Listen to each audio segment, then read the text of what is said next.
This is Manju Kumari and welcome to beginning for learning.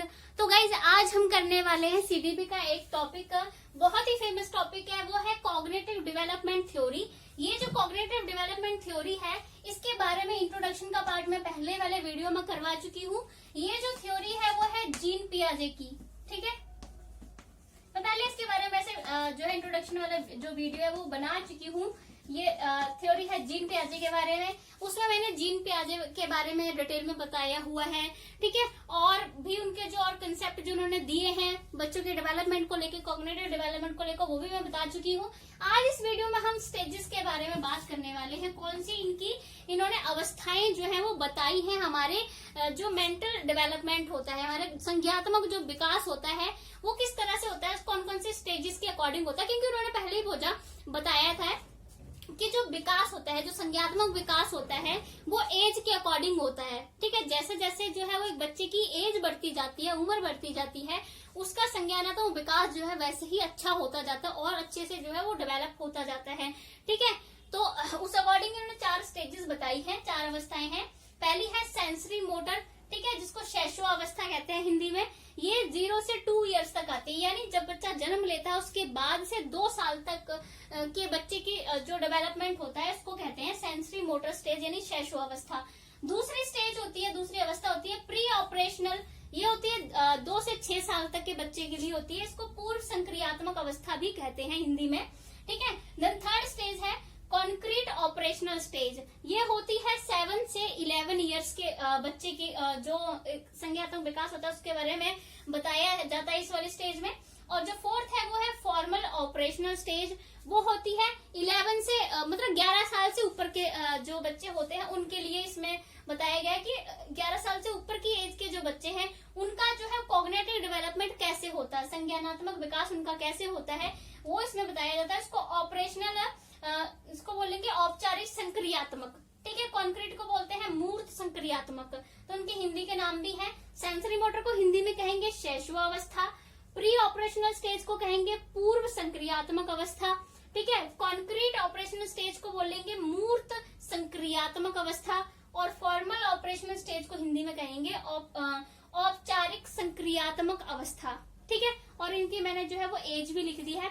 तो अब हम इन स्टेजेस को एक एक करके जो है वो डिस्कस करेंगे इनके बारे में कि ये जो स्टेजेस हैं, हर एक स्टेज की जो है वो क्या इसमें विशेषता है, कौन सी स्टेज में जो है वो क्या विशेषता जो है वो बताई गई है, ठीक है।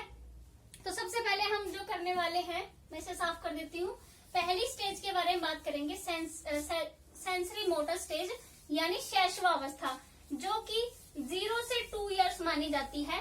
यानी जब जो बच्चा पैदा होता है, ठीक है, उसके बाद से जन्म तक, मतलब 2 साल, जब बच्चा पैदा होता है उसके बाद से 2 साल तक उसका डेवलपमेंट जो है वो कैसे होता है, कॉग्निटिव डेवलपमेंट, उसके बारे में ये स्टेज जो है वो बताती है।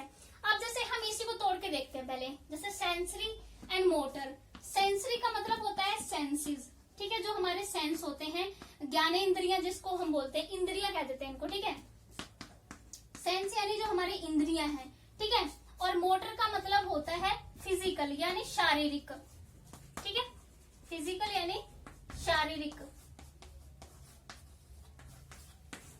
ठीक है। तो अब यहाँ से सेंसरी मोटर, यानी एक तो है इंद्रियां बात आ रही है इसमें, और एक होता है फिजिकल। तो जो 2 से मतलब जब बच्चा जन्म लेता है उससे 2 साल तक का बच्चा मेनली क्या करता है, अपने जो उसकी जो इंद्रियां होती हैं, जो सेंसेस होते हैं, जैसे इंद्रियां हमारी होगी नाक, कान, ठीक है, हमारी जो त्वचा है, स्किन, ठीक है, मुंह हो जाएगा हमारा, ठीक है। तो ये सारी हमारी इंद्रियां हैं, और इन इंद्रियों का क्या क्या काम है, सूंघना, सुनना, यहाँ से फील करना, मुंह से कोई चीजें खाना।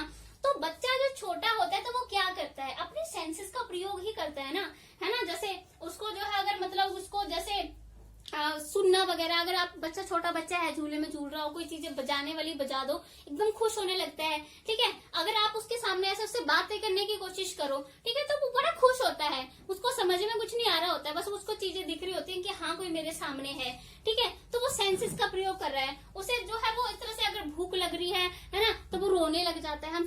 हमें समझ जाते हैं कि बच्चा रो रहा है, इसे भूख लगी होगी या फिर कोई और प्रॉब्लम है, ठीक है, यानी उसे किसी तरह का कोई पेन, कोई और प्रॉब्लम होती है तब वो रोने लग जाता है, मुंह से जो है वो खाता पीता, यानी सारे काम वो क्या कर रहा है बच्चा सेंसेस से कर रहा है, ठीक है, अपनी इंद्रियों से सारे काम कर रहा है। इस वाली स्टेज में बच्चा जो है अपनी इंद्रियों से काम करता है और ज्यादातर जो है फिजिकल काम करता है, मेंटली काम थोड़ी ना करता है। वो ये थोड़ी कि सोच रहा है, समझ रहा है, दिमाग में प्लान बना रहा है क्या करना क्या नहीं, बस फिजिकल एक्टिविटीज ही होती है उसकी, हाथ पैर इधर हिलाना, रोना, ये सब करना, ठीक है। 2 साल तक के बच्चे की फिर खेलना कूदना यही होता है उसका, ठीक है। इसलिए इसको सेंसरी मोटर स्टेज जो है वो कहा जाता है, क्योंकि बच्चा इसमें अपने सेंसेस का प्रयोग करके जो है वो इस तरह से कोई भी जो एक्टिविटी करता है। अगर इस वाली स्टेज में हम बात करें तो यहाँ पर बच्चे का कॉग्निटिव डेवलपमेंट जो है वो ज्यादा नहीं होता है, मतलब यहाँ हम कॉग्निटिव डेवलपमेंट के बस थोड़ी बहुत शुरुआती मुश्किल से भर मान सकते हैं हम, ठीक है, क्योंकि यहाँ बच्चा अपने मेंटल जो अपने दिमाग है उसका प्रयोग नहीं कर रहा है, बस फिजिकल एक्टिविटीज कर रहा है, अपने सेंसेस का यूज कर रहा है सिर्फ, ठीक है। बाकी इस स्टेज में क्या क्या आता है मैं वो बता देती हूँ, क्या क्या इसकी स्टेज की जो है वो विशेषताएं हैं, ठीक है। जैसे अगर पहली तो ये होगी कि सेंसेस का प्रयोग कर रहा है, फिजिकल एक्टिविटीज ही कर रहा है। इस वाली स्टेज में कॉग्निटिव डेवलपमेंट उसका ज्यादा नहीं हुआ होता, बस शुरुआत भर होती है इस वाली स्टेज में उसकी कॉग्निटिव डेवलपमेंट की, ठीक है। तो इसमें एक और चीज आती है वो है object permanence. Object permanence, object permanence को बोलते हैं हिंदी में वस्तु स्थायित्व, ठीक है, वस्तु स्थायित्व।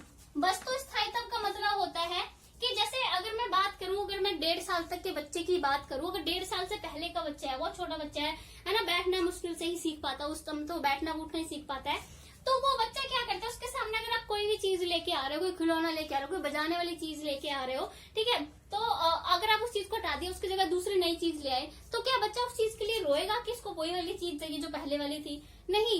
1.5 साल से मतलब 1 साल तक के बच्चे को पता नहीं चलता ये वाली चीजें, ठीक है, कि वही वाली चीज जो है उसको चाहिए जो पहले थी।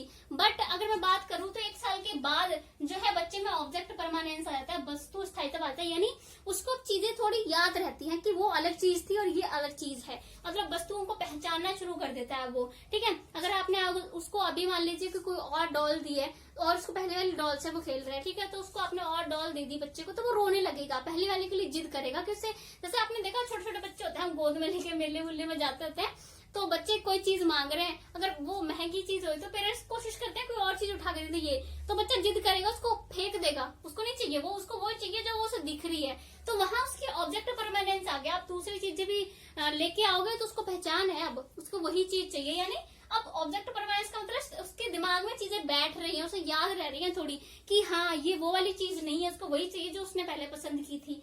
तो ये है इस वाली स्टेज में ऑब्जेक्ट परमानेंस जो है वो आ जाता है, पैदा होते ही नहीं आता, जैसे कि मैंने बोला 1 साल के बाद ही ऑलमोस्ट जो है ये ऑब्जेक्ट परमानेंस जो है वो उसके दिमाग में आता है, ठीक है। तो पहली विशेषता तो इसकी यही होगी कि ऑब्जेक्ट परमानेंस जो है वो इसमें आ जाता है, ठीक है। बाकी और इसमें जो चीज आती है इस वाली स्टेज में फिजिकल डेवलपमेंट की अगर मैं बात करूं, यानी शारीरिक विकास,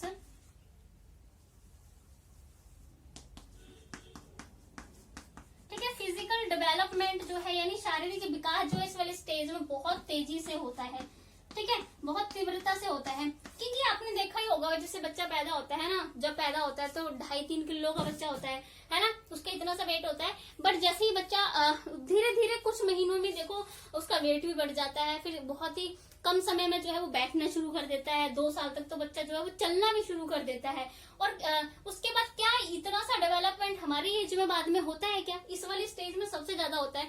मान लीजिए मैं 15-16 साल की हूँ, है ना, तो मेरा जितना इस वाली एज में जो है वो हाइट वगैरह बढ़ी उतनी उस एज में नहीं बढ़ेगी, ठीक है। तो इस वाली जो स्टेज है इसमें फिजिकल डेवलपमेंट जो है वो सबसे ज्यादा तेजी से होता है, ठीक है। तो ये वाली बात अपने याद रखनी है कि ऑब्जेक्ट परमानेंस भी इसी स्टेज में आता है, फिजिकल डेवलपमेंट भी जो है वो इसी स्टेज में सबसे ज्यादा तेजी से होता है।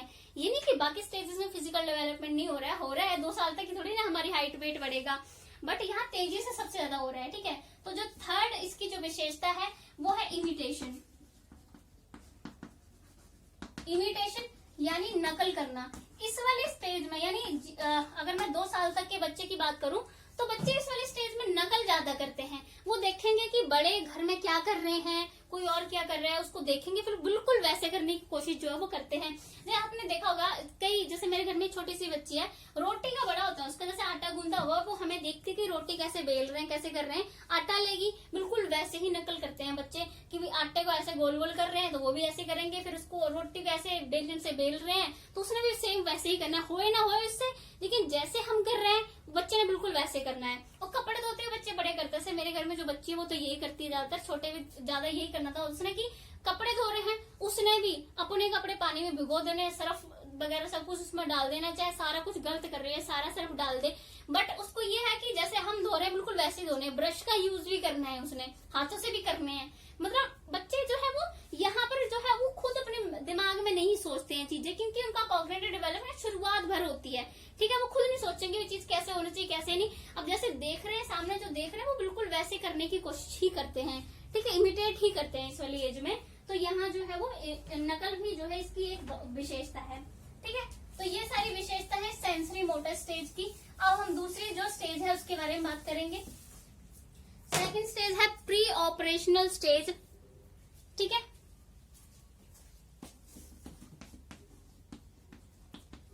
प्री ऑपरेशनल ये वाली स्टेज होती है 2 से 6 साल तक की, यानी इसमें 2 से 6 साल तक के बच्चों का जो कॉग्निटिव डेवलपमेंट है वो कैसे होता है उसके बारे में जो है वो बताया गया है। इसको हिंदी में कहते हैं पूर्व संक्रियात्मक अवस्था,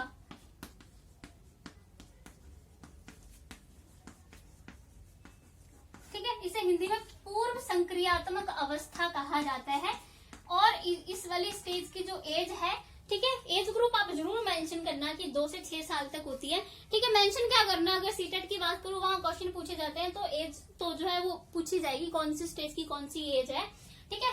तो इस वाली स्टेज में प्री ऑपरेशनल स्टेज की जो विशेषताएं हैं, अब देखो जैसे मैंने पहली वाली स्टेज में बताया कि वहां जो फिजिकल डेवलपमेंट है वो बहुत तेजी से होगा, तो इस वाली स्टेज में अब हम बात करते हैं 2 से 6 साल तक के बच्चे की। अब अगर आपके आसपास कोई बच्चा है तो आप उसको इमेजिन करके सोचो कि बच्चा क्या कर रहा है, ठीक है।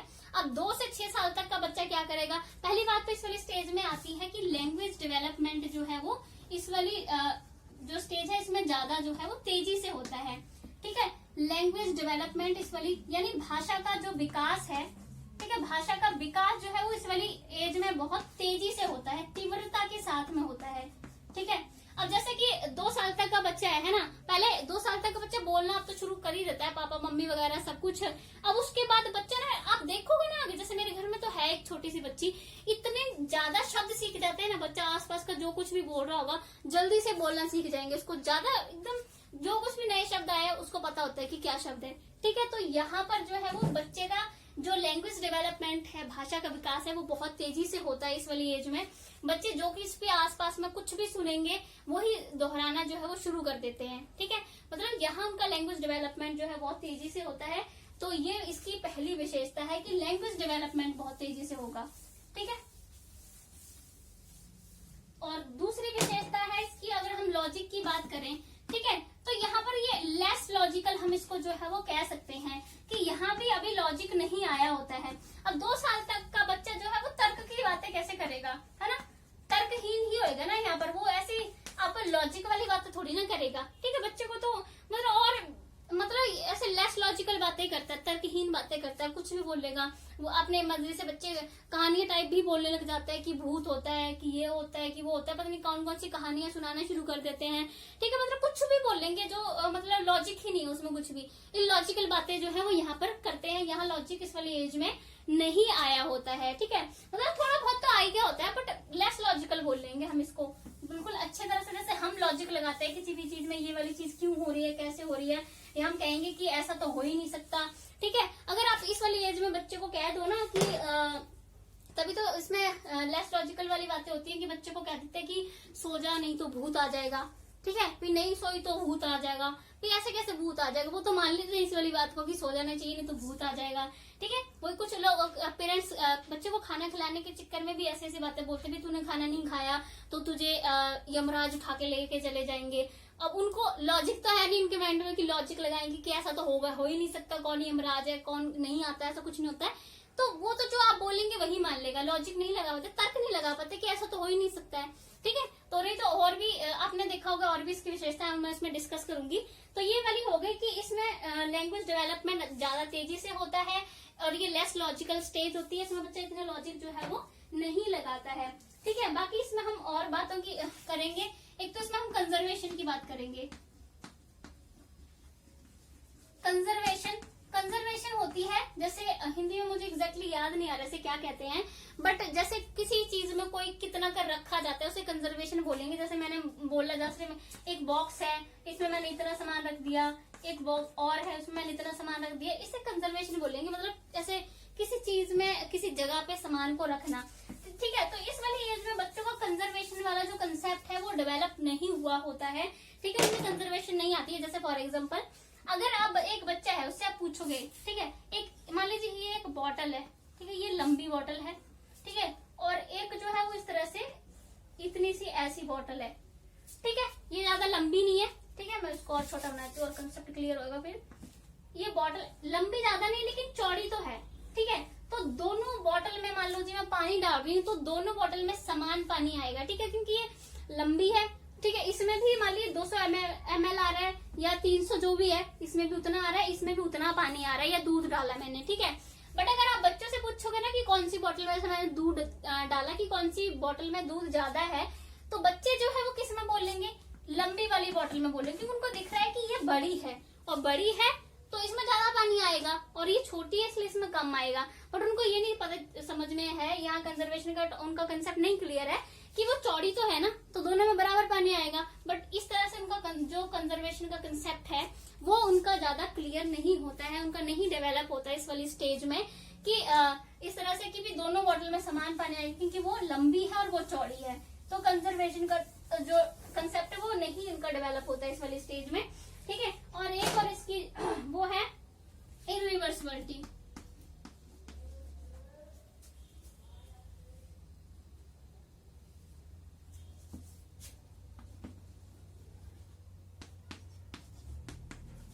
इरिवर्सिबिलिटी मतलब किसी जो है वो वापस जाना। ठीक है, किसी चीज को वापस उसी चीज में लेके आना। ठीक है, इरिवर्सिबिलिटी। तो यहाँ पर जो है वो इरिवर्सिबिलिटी होती है, मतलब बच्चे जो है किसी चीज को ऐसे रिवर्स करके जो है वो नहीं सोच सकते हैं।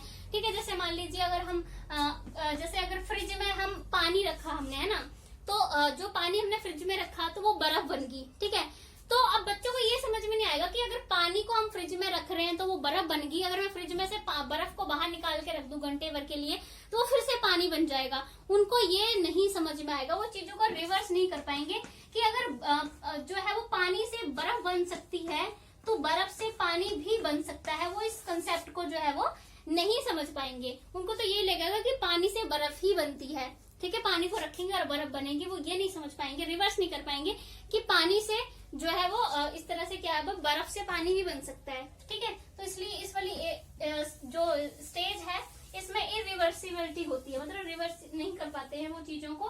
ठीक है, बाकी इसमें सेंट्रेशन होता है। एक टॉपिक और है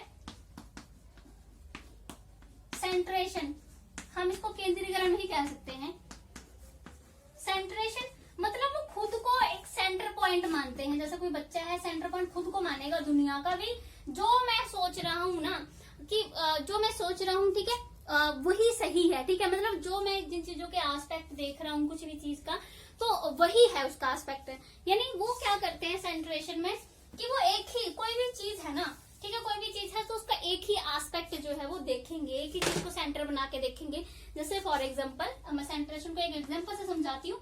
जैसे मान लीजिए एप्पल है, अब बच्चों को क्या पता होता है कि एप्पल रेड कलर का होता है। ठीक है, तो एप्पल जो है वो रेड कलर का होता है, तो बच्चों को एक ही चीज पता है एप्पल की, एप्पल रेड कलर का होता है। अगर आप व्हाइट जो है एप्पल ले आओगे, ठीक है, या ग्रीन एप्पल ले आओगे तो बच्चों को पता नहीं चलेगा, वो उसको एप्पल बोलेंगे नहीं, क्योंकि उन्होंने जो एप्पल का जो है एक ही एस्पेक्ट को अपने दिमाग में बसा रखा है कि एप्पल तो लाल ही होता है, ग्रीन एप्पल हो ही नहीं सकता है। ठीक है, तो इस तरह से वो एक ही एस्पेक्ट पे फोकस करते हैं किसी भी चीज के, दूसरा एस्पेक्ट जो है वो उसका नहीं देखते हैं। ठीक है, जैसे फॉर एग्जांपल अगर बच्चों से हम बोल रहे हैं कि एक टोकरी में बहुत सारे फ्रूट्स रखे हैं ना, तो हम उसमें से बोल रहे हैं कि आप इसमें से जो है वो जैसे मान ली केला भी रखा, अंगूर रखे हैं और उसमें एप्पल रखा है, हम उनसे बोल रहे हैं कि रेड चीजें जो है वो इसमें से बाहर निकालो, तो वो रेड एप्पल बाहर निकाल देंगे। ठीक है, अगर हम उनसे बोल रहे हैं कि भाई इसमें से ना मीठी चीजें जो है जैसे उसमें संतरा भी रखा है, हम बोल रहे हैं उसमें से खट्टी चीजें निकालो, तो शायद उनको नहीं पता चलेगा।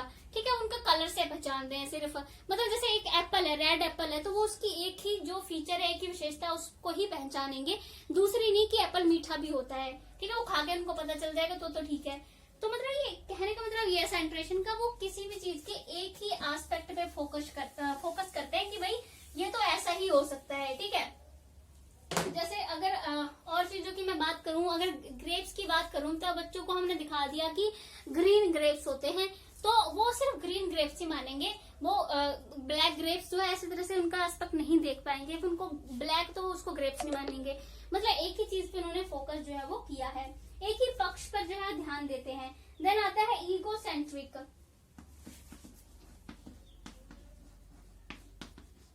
ईगोसेंट्रिक, इसको हम जो है वो अहम केंद्रित कहेंगे। ठीक है, ठीक है, अहम केंद्रित बोलेंगे ईगोसेंट्रिक, यानी जो बच्चा है वो सारे संसार का खुद को केंद्र मानता है। ठीक है, यानी उसको लगता है कि जो वो सोचता है सारी चीजें वैसे ही होती हैं, जो जैसे वो सोच रहा है सब कुछ वैसे ही हो रहा है।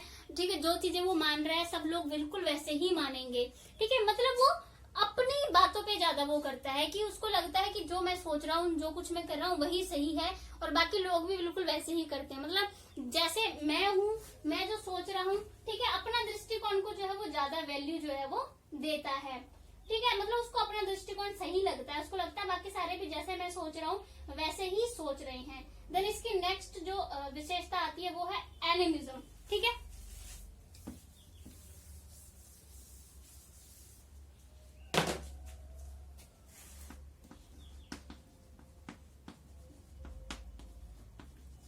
एनिमिज्म, इसको अजीब आदमी कहते हैं, बाकी और मुझे इसका नाम नहीं पता है। ठीक है, एनिमिज्म का मतलब होता है कि जो बच्चे हैं वो जो निर्जीव चीजें होती है ना, उनमें भी सोचते हैं कि उनमें भी जान है। ठीक है, निर्जीव वस्तुओं में सोचते हैं वो कि उनमें भी जान है, वो भी जिंदा है। जैसे अगर आपने देखा है कि अगर जो है वो मान लीजिए उनको दरवाजे से जाते जाते कोई चोट लगी, आपने छोटे मोटे दरवाजे में थप्पड़ मार दिया और आपने बोला कि जो है वो कि मैंने इसको थप्पड़ मार दिया, तो चुप हो जाएगा, उसको लगेगा हाँ उसको भी चोट लगी है।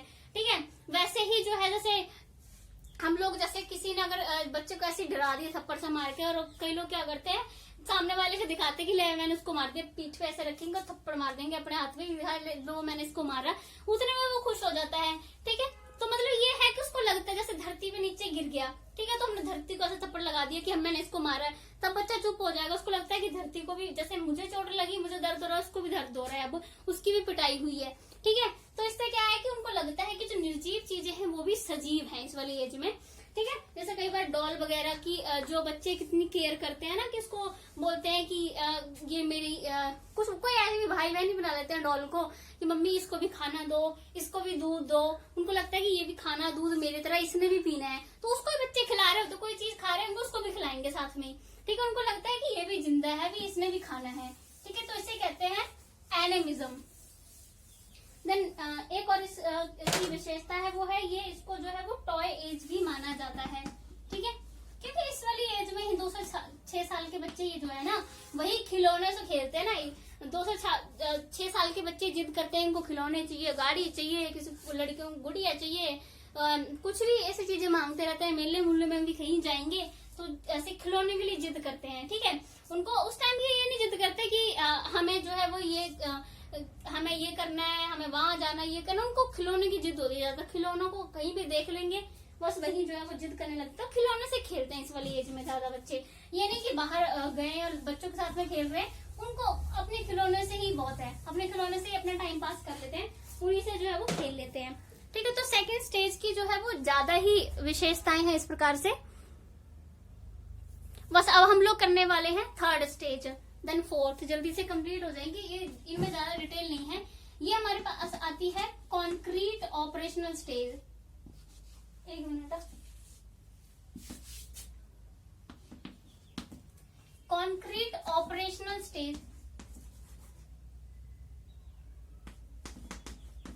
कॉन्क्रीट ऑपरेशनल स्टेज, जैसे मैंने बोला कि 7 से 11 साल तक के एज के बच्चों के इसमें कॉग्निटिव डेवलपमेंट बताया गया होता है। ठीक है, और इसको हिंदी में कहते हैं संक्रियात्मक अवस्था, ठीक है, मूर्त संक्रियात्मक अवस्था। तो इस वाली स्टेज की क्या क्या जो फीचर है, पहली बात है ये मूर्त वाली चीजें, यानी मूर्त वो चीजें होती हैं जिनको आप देख सकते हैं, छू सकते हैं, जिनको जैसे कोई भी, जैसे फोन है हमारा, ब्लैक बोर्ड है, चौक में छू रही है, सारी कॉन्क्रीट चीजें हैं। तो यहाँ पर बच्चों में लॉजिक आता है, लेकिन सिर्फ कॉन्क्रीट चीजों को लेकर लॉजिक आता है, ऐसे थिंकिंग में, ऐसी कोई चीजों में वो लॉजिक नहीं लगा पाएगा। जो उसको सामने चीजें दिख रही हैं उन्हीं चीजों को लेकर जो है वो लॉजिक लगा पाएगा। जैसे अगर मैं जो है वो बच्चे को बोलूं, ऐसे बॉटल का कंसेप्ट ही मैं जो है बच्चे को मान लीजिए कि समझा दूं कि ये मान लीजिए छोटी बोतल है, ये लंबी बोतल है, मैं बच्चे को बोलूं इन दोनों बराबर पानी आएगा, तो मैं उनको ये करके दिखा दूंगी कि देखो दोनों बराबर पानी आया, तो वो सामने देख रहा है, आंखों से देख रहा है, तो उसका लॉजिक लगा लेगा कि हाँ ये वाली बात सही है। जैसे मैं बर्फ का कंजर्वेशन का टॉपिक भी इस वाली एज में बच्चे को समझाऊं तब भी वो समझ जाएगा, ठीक है, क्योंकि मैं उसको बोलूँ कि देखो मैंने पानी फ्रिज में रखा तो ये बर्फ बन गया, मैंने बर्फ बाहर निकाल के रख दिया, अब देखो ये पानी बन गया।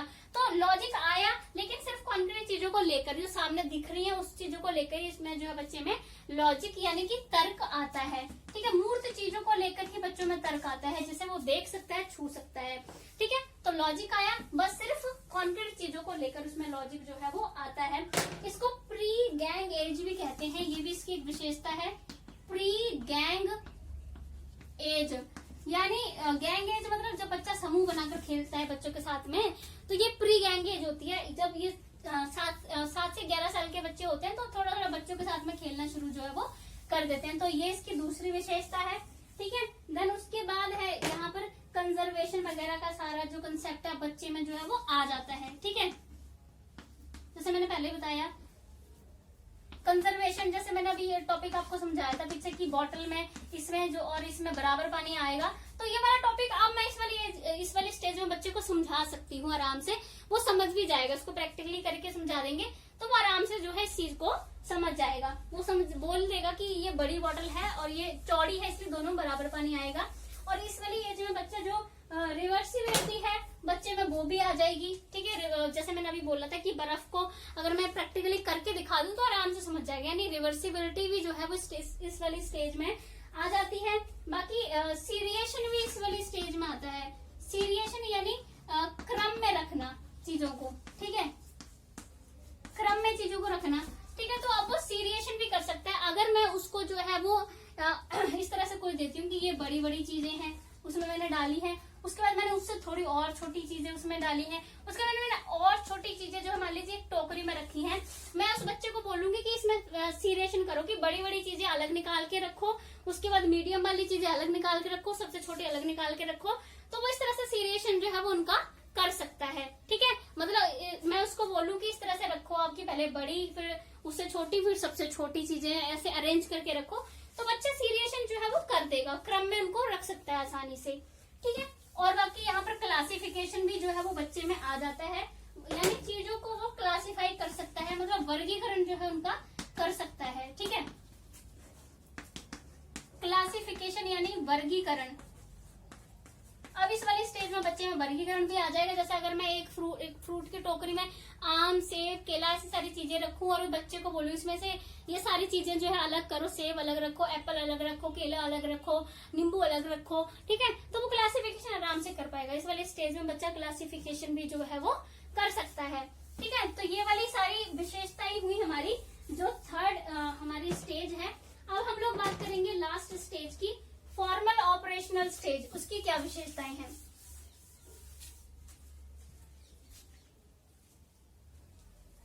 फोर्थ स्टेज है हमारी फॉर्मल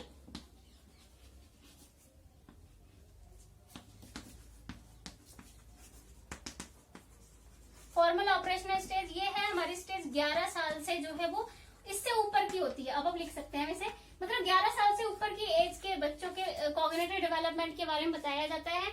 इसे हिंदी में कहते हैं औपचारिक संक्रियात्मक अवस्था, ठीक है। ऑपरेशन को संक्रियात्मक कहते थे, मैंने पहले और उसमें लिखवाया है, इसको औपचारिक संक्रियात्मक अवस्था बोलेंगे। इसकी जो विशेषताएं हैं वो है, इसमें लॉजिक आता है, इसमें अब्स्ट्रैक्ट चीजों को लेकर भी। अब्स्ट्रैक्ट चीजें कौन सी होती है, जिन्हें आप देख नहीं सकते, छू नहीं सकते, सिर्फ महसूस कर सकते, यानी अमूर्त चीजें जो होती हैं, ठीक है। तो अमूर्त चीजों को लेकर भी बच्चा अब जो है वो लॉजिक लगा पाएगा। अगर बोलेंगे आप किसी भी ऐसी इमेजिन करने वाली चीज को जो उसके सामने नहीं है, अभी वो देख नहीं पा रहा है, उस चीज को लेकर भी बच्चा जो है वो उसमें भी लॉजिक जो है वो लगा सकता है। यानी आवश्यक चीजों को लेकर भी बच्चा इसमें जो है लॉजिक लगा सकता है। ठीक है, बाकी इसको हम जो है और भी इस वाली एज को हम गैंग एज भी कहते हैं। ठीक है,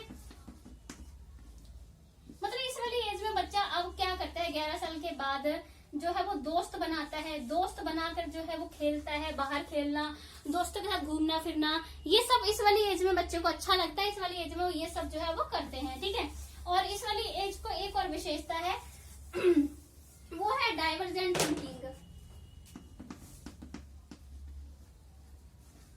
डाइवर्जेंट थिंकिंग यानी डाइवर्जेंट थिंकिंग का मतलब होता है कि वो मतलब हर तरह से सोचता है, खुले रूप से सोचता है, ओपन माइंडेड बोल सकते हैं हम इसको। ठीक है, मतलब हर तरह से हर एस्पेक्ट चीज का जो है वो नजर से देखेगा, एक ही एस्पेक्ट पे फोकस नहीं करेगा, अलग अलग चीजें उसके दिमाग में आएंगी। ठीक है, मतलब ज्यादा ही ओपन माइंडेड हो जाएगा बिल्कुल इस वाली स्टेज में आकर बच्चा। ठीक है, तो ये हुई हमारी स्टेजेस जीन पियाजे की, और इसका जो इंट्रोडक्शन वाला वीडियो मैं पहले ही बना चुकी हूँ। अगर आपको ये वीडियो अच्छी लगे तो लाइक से सब्सक्राइब जरूर करना, और सोशियोलॉजी और पॉलिटिकल साइंस की वीडियोस भी आप मेरे चैनल पे आके देख सकते हो। Thank you so much guys.